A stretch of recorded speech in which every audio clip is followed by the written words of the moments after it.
So hello everyone, कैसे हैं आप सब। तो आज की क्लास में हम जानते हैं रोबोटिक्स के बारे में, रोबोट के बारे में कुछ बेसिक जानकारी हम आज की क्लास के थ्रू हासिल करते हैं। ओके, सो आगे हम बढ़ें। रोबोटिक्स के बारे में जानने से पहले हमें ये जानना होगा कि रोबोट होता क्या है। व्हाट इज़ अ रोबोट, आखिर रोबोट होता क्या है, रोबोट हम किसको बोलते हैं। तो अगर हम आसान शब्दों में बोलें, आसान भाषा में बोलें, तो कोई भी machine, any machine that can work automatically like a human does, यानी कि कोई भी मशीन जो मानव की तरह, ह्यूमन की तरह अपने आप काम करे, उसे हम रोबोट कह सकते हैं। ये आसान शब्दों में मैं बता रहा हूँ। यानी कि वैसी कोई भी मशीन जो मानव की तरह अपने आप काम कर सके, उसे हम रोबोट कह सकते हैं। यानी कि इसका मतलब ये नहीं है कि रोबोट जो है मानव की तरह दिखना भी चाहिए। हम सब ने अब तक जो फिल्मों में देखा है या टीवी में देखा है ना, कि एक रोबोट है, वो ह्यूमन की तरह दिखता है, मानव की तरह दिखता है। कई सारे फिल्मों में आपने देखा होगा। लेकिन हाँ, ये मानव की तरह काम कर सकती है, ऑटोमेटिक काम कर सकती है। लेकिन इसका मतलब ये नहीं है कि एक रोबोट तभी है रोबोट जब वो मानव की तरह दिखे। ऐसा नहीं है। ओके, बस हमें ये समझना होगा कि कोई भी मशीन, एनी मशीन, छोटा बड़ा कोई भी मशीन हो जो ऑटोमेटिकली अपने आप मानव की तरह काम कर सके, ह्यूमन की तरह काम कर सके, उसे हम रोबोट कह सकते हैं। ठीक है। अगर हम इसे रोबोट को अगर ह्यूमन से कंपेयर करें तो क्या है कि जैसे मानव अपने सोच समझ के अकॉर्डिंग अपने आप कोई काम करती है, उसी तरीके से रोबोट भी कोई काम अपने हिसाब से कर सकती है। और भी अगर हम इसको ह्यूमन से कंपेयर करें तो जैसे ह्यूमन जीवित रहने के लिए, कोई भी काम करने के लिए उसे भोजन की ज़रूरत होती है ताकि उसे एनर्जी मिले। उसी तरीके से रोबोट भोजन, खाना तो खा नहीं सकता, भोजन तो कर नहीं सकता, लेकिन उसे काम करने के लिए उसे इलेक्ट्रिसिटी की ज़रूरत होती है, उससे पावर की ज़रूरत होती है, जो हम बैटरी के थ्रू दे सकते हैं या इलेक्ट्रिसिटी के थ्रू उसे हम पावर दे सकते हैं। उसके अलावा क्या है कि जैसे ह्यूमन के पास कई सारे सेंस ऑर्गन्स हैं, लाइक आँख है, नाक है, कान है, स्किन है, जीभ है ना। उसी तरीके से रोबोट के पास भी अपना सेंस ऑर्गन्स होता है, जिसे हम सेंसर बोलते हैं। बहुत सारे सेंसर होते हैं, उसके अकॉर्डिंग रोबोट जो है सेंस करता है एंड उसके अकॉर्डिंग रिएक्ट करता है। जैसे आपने कभी देखा होगा, एक ऐसा छोटा मोटा रोबोट ऐसा देखा होगा आपने कि सामने दीवार आया या सामने कोई ऑब्स्टेकल आया तो उसने अपना रास्ता चेंज कर लिया, रास्ता बदल लिया। एक छोटा सा मैं एग्जांपल आपको बता रहा हूँ। तो क्या है, उस रोबोट को कैसे पता चला कि सामने कोई दीवार है या सामने कोई ऑब्स्टेकल है। तो उसमें क्या सेंसर लगा हुआ, जो जिसने सेंस किया कि हाँ सामने कोई वाल है, सामने कोई ऑब्स्टेकल है। तो जैसे हमारे पास सेंस ऑर्गन्स होती है, उसी तरीके से रोबोट्स के पास भी सेंस ऑर्गन्स होती है, जैसे इसको हम सेंसर बोलते हैं। उसके ही अकॉर्डिंग रोबोट रिएक्ट करती है। ठीक है। एंड एक इसका रोबोट का फ़ायदा क्या है कि ह्यूमन को ना रेस्ट करने की ज़रूरत पड़ती है। यानी कि ह्यूमन ने काम किया, मानव ने काम किया, तो उसे फिर आराम करने की ज़रूरत पड़ती है। लेकिन रोबोट के साथ ऐसा नहीं है, वो 24 घंटे लगातार काम कर सकती है, क्योंकि क्या है, वो मशीन है। ओके, सो अभी हम आगे बढ़ें। अगर मैं इसे रोबोट का मैं उचित डेफिनेशन आपको बताऊं, उचित डेफिनेशन मैं आपको बता रहा हूं। जैसा कि मैंने आसान शब्दों में बताया था कि रोबोट कोई एक मशीन है जो कि मानव की तरह ऑटोमेटिक काम कर सकती है। लेकिन अगर मैं इसे बुक के लैंग्वेज में बताऊं या फिर इंजीनियरिंग के लैंग्वेज में बताऊं, तो रोबोट का डेफिनेशन क्या है कि an electromechanical device that is, यानी कि एक डिवाइस जो है क्या, जिसको हम बार बार प्रोग्राम कर सकें। प्रोग्राम किस लिए, ताकि उसको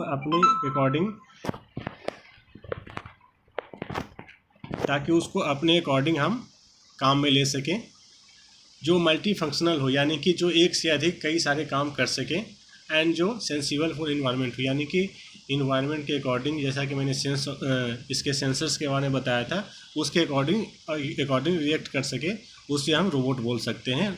उसका ये रोबोट का डेफिनेशन है। ओके, सो अभी हम जानते हैं कि रोबोटिक्स हम किसे बोलते हैं। हमने रोबोट के बारे में पढ़ा, तो रोबोटिक्स हम किसको बोलते हैं, रोबोटिक्स है क्या एक्चुअली।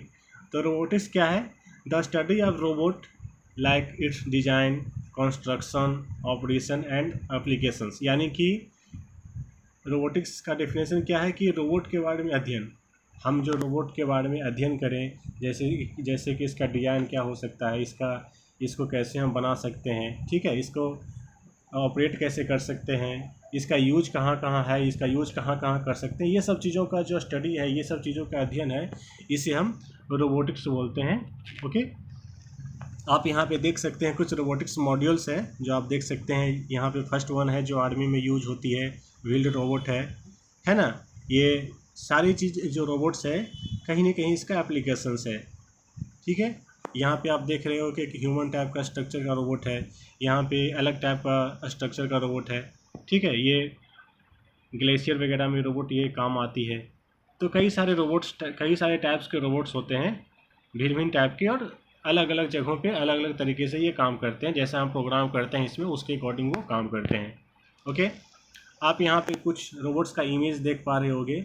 एक सामने आपका है लेग्ड रोबोट, यानी कि एक रोबोट है जिसमें लेग लगा हुआ है, पैर लगा हुआ है, एंड इस पैर के सहारे वो चलती है।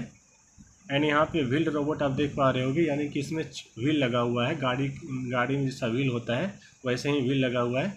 इसके व्हील के अकॉर्डिंग वो व्हील के सहारे वो मूवमेंट करती है, राइट। एंड और भी कुछ इमेजेज हैं, autonomous under water vehicle and man aerial vehicle. ये सारी, मैंने कहने का मतलब है कि कई सारे रोबोट्स होते हैं जो हर एक जगह, हर एक फील्ड में यूज में आती है। इसका शेप साइज भले ही अलग हो, लेकिन ये सारे जो है अपने ऑटोमेटिक जो है काम करते हैं। ओके, अगर हम बात करें रोबोट्स का, इसके हिस्ट्री का बात करें कि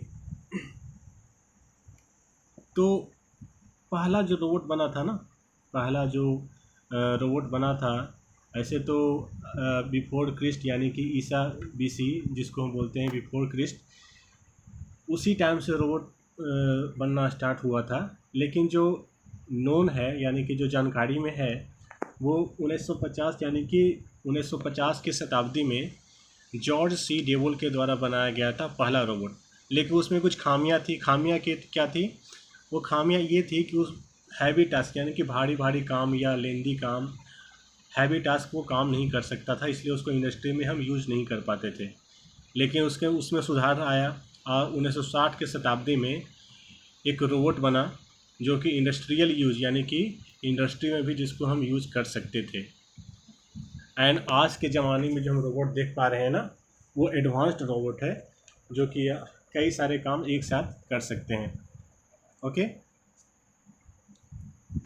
एंड अभी हम देखते हैं कि ठीक है, हमने रोबोट के बारे में जाना, लेकिन हमें ये जानना भी ज़रूरी है ना कि आखिर रोबोट हमारे लिए ज़रूरी क्यों है, हमने इसे क्यों बनाया, ये क्या क्या काम कर सकता है ना। सो अगर मैं कुछ आपको रोबोट्स का एग्जांपल दूं, इसके थ्रू आप समझ सकते हो कि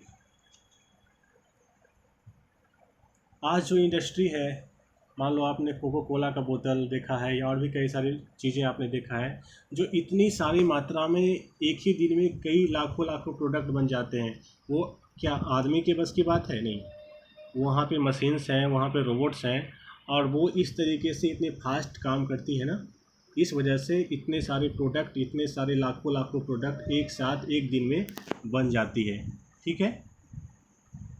आपने इंडस्ट्री में भी देखा होगा, कहीं गाड़ियों की फैक्ट्री में आप गए होंगे तो वहाँ पे आप देखा होगा बड़े बड़े रोबोट्स टाइप के मशीन लगे हुए हैं जो, हाँ, वो क्या करते हैं, भारी भारी चीज़ों को एक साथ उठा लेते हैं। वो क्या है? रोबोट ही है वो क्या है? रोबोट ही है। क्या वो आदमी के बस की बात थी उतना भारी भारी सामान एक साथ उठाना?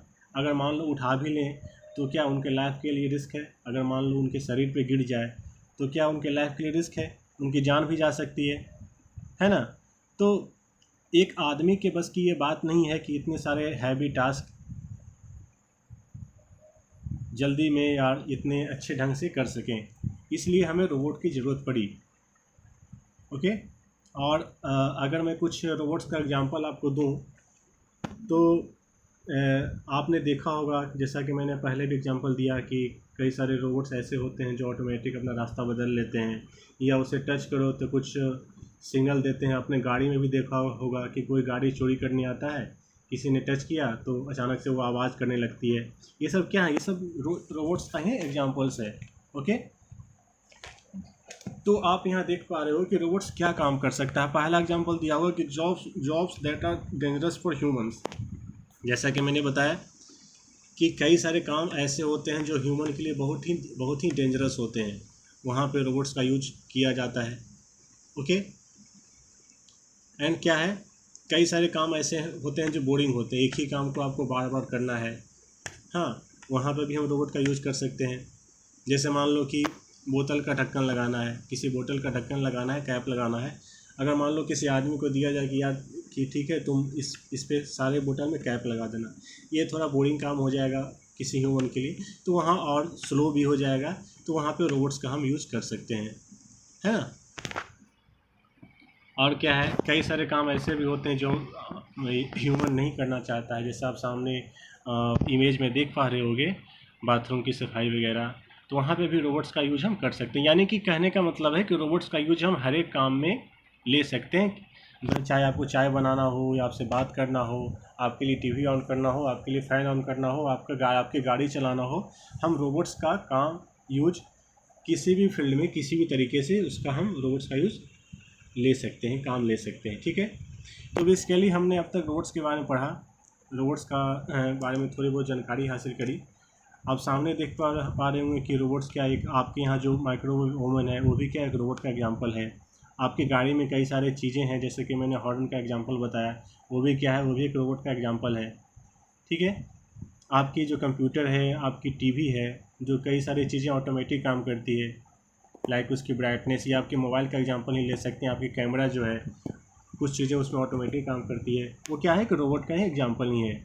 आपकी वॉशिंग मशीन, आपकी फ्रिज, कई सारी चीज़ें, जो भी मशीन ऑटोमेटिक काम करे उसे हम रोबोट बोल सकते हैं। तो ये सब सारी चीज़ें हैं जो एक रोबोट्स का ही एग्जांपल है। Okay okay, so and